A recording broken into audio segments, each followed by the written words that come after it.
Hello guys, nizere yuko mumeze neza.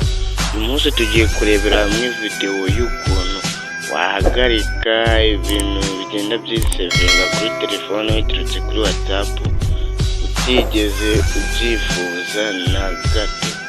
Ugasanga video, document cyangwa amafoto yisevinze kuri WhatsApp utazi uburyo yagiyeho. Ibintu ngiye kukwereka uburyo wabihagarika ukoresheje WhatsApp yawe ukoresha, ukabifunga bikajya biryara uko wowe ubishatse ubyishyiriyeho. Rero nk'uko bisanzwe urakoresha WhatsApp yawe ukoresha, ngiye nkoresha Messenger, ubwo niyo ndakoresha. WhatsApp mvuga ni iyi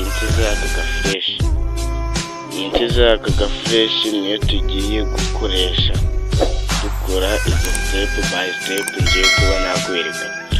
Uraza rero winjire muri WhatsApp, numara kwinjira muri WhatsApp uraza guhita ukanda hariya mu nguni hari ubudomo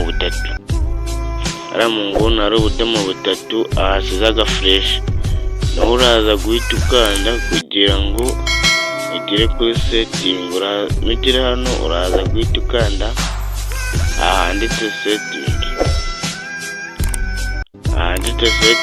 niho urakanda kugira ngo winjire muri setting za WhatsApp yawe.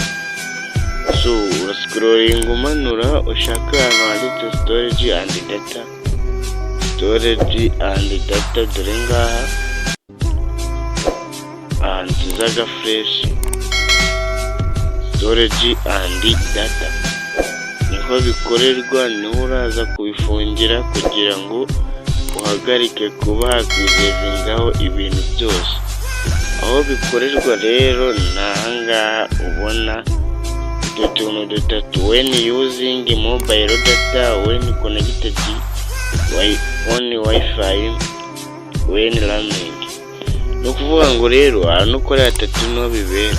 Ushobora gukanda ugasanga sevinze ku mafoto, audio, video, document, ariko icyiza kugira ngo bitisevinga ni uko haba handitse no media, nta kantu na kamwe kavevuye. Icyo gihe nibwo wabikoze neza.